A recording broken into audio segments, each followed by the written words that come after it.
What's up guys, Jeff here from Grit City Fitness and Performance, and today I want to talk to you about the importance of identifying your barriers or roadblocks. Now the reason this topic has come up is because, as you might notice, my shirt is a little gray.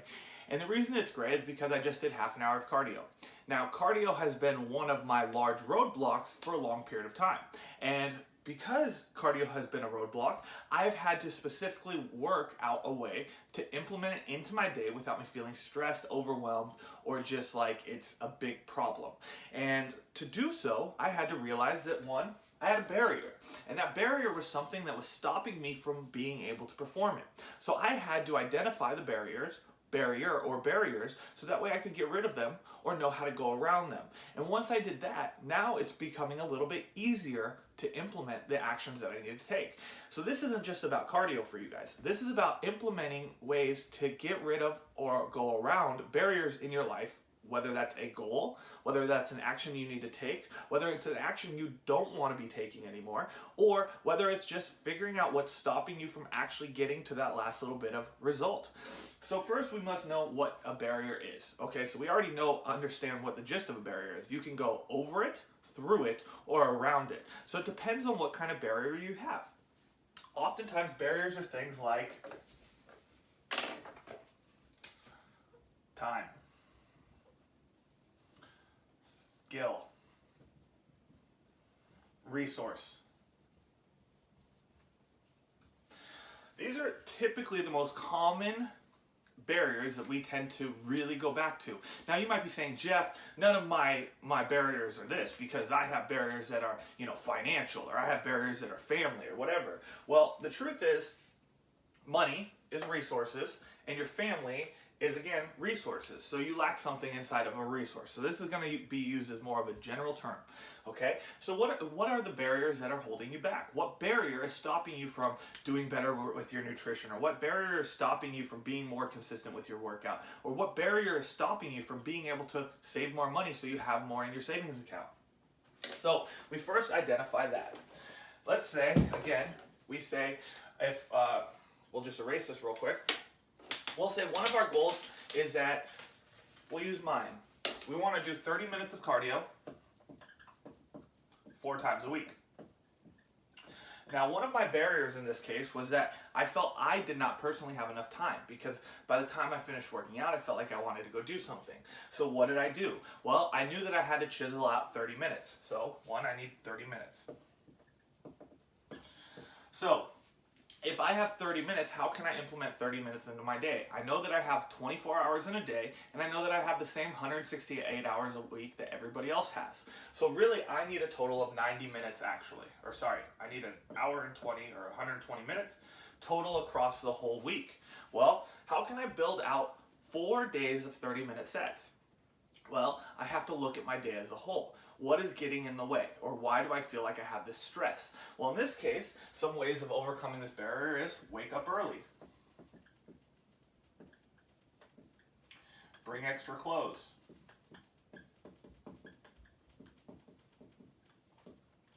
Do after coaching. Or before. Split up. So initially when I came into this problem, the problem was I didn't have enough time to do my cardio. Well, then after evaluating and looking at the barrier, which was the amount of time I needed to perform and what I needed to do, I realized that a couple of my problems are time, resources, or skill, right? So now we look at it and realize I have to do 30 minutes of cardio 4 days a week, which is 30 minutes or 120 total minutes over the course of the week. Well, how can I get 30 more minutes in my day? Well, here's one way. I could wake up earlier. I could wake up half an hour earlier. I could wake up 10 minutes earlier, right? Because what I did realize in my case was, as I trained, I had a good 15 minutes after my workout or before that I felt comfortable. But after that, I felt like I was rushing it and wasn't able to fully commit to the time. So what could I do to get rid of that barrier? I could wake up 15 minutes early, 20 minutes earlier, 30 minutes earlier. How much is it really? Let's be honest. 30 minutes earlier in the morning is going to be much more beneficial than the half an hour of extra nighttime that you did decide to stay up, because the extra nighttime is not going to be any good for you, because let's think about what happens at nighttime. You tend to go more onto the drinking side, you tend to go more on the eating treats side, you tend to go over on the overindulge side, which doesn't happen in the morning. So switching half an hour at night to half an hour in the morning is actually more beneficial, especially for people like myself. Another thing that I felt was holding me back from being able to do it is I couldn't do it before or after coaching because I felt like I was sweaty or nasty. So that was a barrier for me. Now, how can I get over that barrier? Well, I can bring extra clothes to the gym. I can bring an extra t-shirt with me so then I can do it before or after and not have to worry about looking disgusting while I deal with clients. Another option I could do is do some before or do it after I coach, right? So again, I had the barrier of me having clothes problems, so that meant I couldn't do it before or after. Or I felt like I was going to be gross. So now I can do it after or before with a change of clothes. And then another option I found is that I could split it up. So instead of doing 30 full minutes in one set, I could do 10 minutes before I work out as a warm-up, letting my pre-workout sit in. And I could finish up with another 20 minutes post-workout where I'm warmed up and I can really utilize that last 15, 20 minutes where I felt good about that time period. Now all of a sudden I'm multitasking, I'm getting it done, and I've gotten rid of the barriers. So let's look at another possible barrier that you guys might have. Another barrier that I oftentimes come across is nutrition. And we'll just say eating properly. Now, with nutrition, you may be saying, well, my barrier is that I have kids and I have to stock my house with certain things. Okay, so the problem with your nutrition is that you're unable to stay consistent or be deliberate or diligent about staying on track about the foods that you consume. Meaning, you're putting the wrong things in your mouth because they're available. So, one of the barriers in this case is access. Another barrier is tracking. Another barrier might be focus. Another barrier might be friends, family. Okay, so these are a couple different barriers that you might be facing. Barrier one might be access, meaning you have too much access to it, or you don't have access enough to it, right? So too much access might be that, yes, you do have a family and you have a significant other, and because of that, you have an overabundance of food that you don't want to be eating on your healthy diet. Another situation is that you don't have the foods that you need to have prepared or ready for you at your house. So that would be a barrier. I don't have access to the good things, so that naturally means that I have to go out and get bad things, right? Another thing is you may not be tracking. So if you're not tracking, you can't stay on point with your nutrition and eating properly. So it's a simple act of doing something that will get you a way to track. Maybe it's a physical log. Maybe it's MyFitnessPal. Maybe it's a different app that you feel more comfortable with. Another one is keeping the focus, right? So in a lot of people's barriers for nutrition and eating properly, we have this front of mind focus instead of this long-term focus. So we start focusing on, oh my God, this cookie sounds so delicious. It's not going to impact me that much, but realize we have a lot of those. So focusing on the right things or focusing on what you want, so goal positivity, or focusing on the wrong things. What is the barrier inside of there? Another barrier you could be coming up with is that every time you're in social situations, your friends and family push you, or don't push you, but they have it in front of you to eat bad things or drink more alcohol or do things that you don't want to be doing. So these are all different barriers that we can overcome. Let's go back to the access. How can we fix the access point? Well, the access barrier could simply be, hey, we do some more shopping. We prepare ourselves in advance so our week is set up for success. Spending 1 hour at the grocery store every Sunday or Wednesday, it would be much more beneficial than freestyling it every week, because now freestyling is not giving you the result. Another action, instead of going to the grocery store, utilize something like Safeway online delivery, where now you don't have to go at all and you can do it one time and then just repeat the order. That's what I do at home. So I don't order or go to Safeway anymore. I just click reorder and pretty much get the exact same things every week. Another way of access is limiting your access, right? If you have an overindulged amount of access to things, figure out ways that you can hide them from yourself. I have what's called a lockbox, which is a pretty cool trick. This thing is actually one of my favorites. I recommend it to all kinds of clients. It's called the kitchen safe, and it's just simply a clear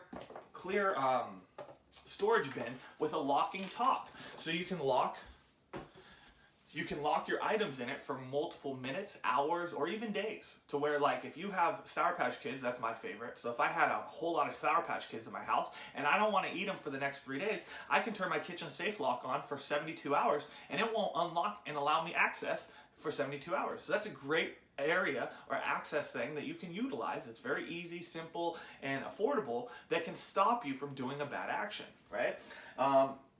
That also restricts your access, so you're going to have better results with it. Let's go with tracking, right? Oh, I can't track because I don't know the numbers. Well, are you saying you don't know the numbers, so you're just not doing it? That's kind of lazy, right? So that's a barrier. Is the barrier of your ability to track the lack of knowledge? If so, how can you find out how to track easier? Go to Google. How can I track my macronutrients? There's millions of pages that will come up. Just do some resourcefulness. The lack of results that you have is not from resources, it's lack of resourcefulness, right? So utilize your resourcefulness. We have access to everything, right? Maybe you haven't been tracking because you didn't know how to use the app. So instead of using the app, use a pen and paper. The barrier was technology. What's the least amount of technology you could utilize? Pen and paper, write it down. Just a simple act of writing it down is going to be more beneficial than not, right? So that could be a barrier that's easy to overcome. Focus is reminding yourself of why you might need to be doing this, or why this goal is important, or why you initially started this. When you're losing focus, you may fall off track easier. So ways of keeping yourself on focus maybe, or overcoming that barrier, is in my case, I put something motivating that keeps me on track for my goals right on the backdrop of my phone. I also have a daily journal that I go through each day, so I track that stuff. I also remind myself of my goals periodically through the week. So keeping myself focused through utilizing other tools helps me overcome that barrier, right? And the last and final one is friends and family, right? This is very challenging because they're the most close to you, but family members, significant others, spouses, significant others, or kids, that's a little bit more challenging. But again, if you can put yourself in the position to control the shopping, then you got rid of the barrier of bad food choices. If you take over ownership of what is allowed in the house or what's being cooked on a daily basis, you take over the ownership of the nutrition and access, right? So you have gotten rid of that barrier. Maybe the other barrier that you have is every time you go out with your friends or family, they tend to want to drink or want to go do bad things.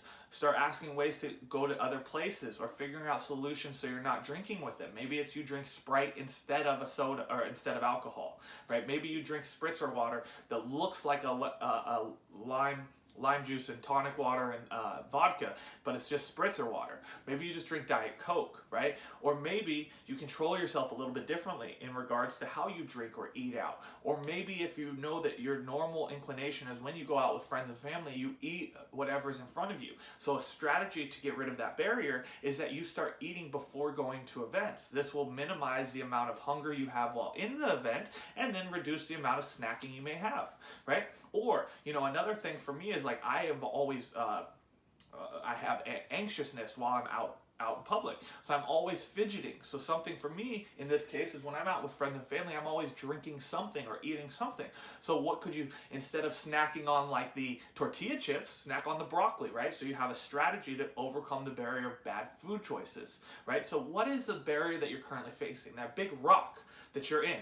Okay, so you have a couple ways of implementing these strategies. You have the big rock. Now you can go over it, right? If you go over it, that's just simply acknowledging it and then pole vaulting over it. Okay, that's not a problem anymore. I'm going to get rid of that problem altogether. Another way is around it, going around the problem. So now I say, hey, my friends and family was a rock that's going to be there. So I have to go around the problem here. Okay, then I'm going to meet on the other side and achieve the goal. The pole vaulting is taking control of it, right? Not letting it stop you. Things like access and tracking. And then going through it is completely evaporating it and putting a stick of dynamite inside of it, and going with things like the focus and the tracking.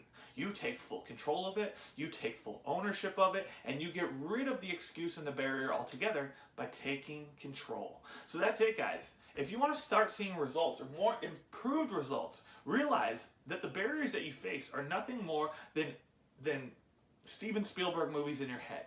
They seem much worse than they truly are, but they're actually easy when you sit down and look at them. What is the barrier that's currently holding me back from achieving the outcome that I want? That's a simple question. Write it down, and then write down all the things that are stopping you. So, again, the question is just simply this.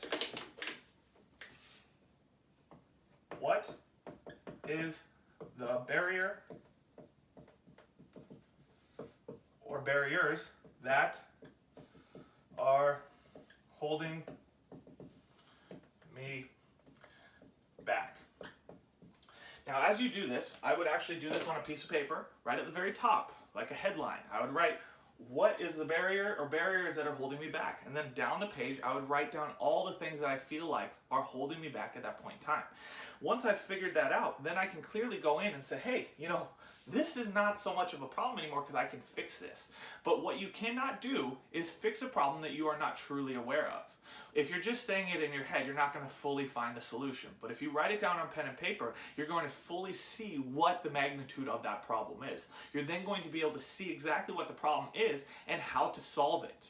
Once you're able to solve it, you can get rid of the barrier altogether and finally see the results you want, without being tied back to something holding you back, or without feeling like you have something in your way that you can't see around. The truth is, you're probably just standing too close to your problem, much like if I was standing too close to a door that wouldn't open. If I can't see the handle, I can't turn the knob. So I need to step back a little bit to get clear perspective and framework of where I'm at and how to go around, over, or through these barriers. That's it, guys. Hopefully that was helpful, and hopefully you guys can implement this right away and start removing those barriers that are holding you back from achieving your goals.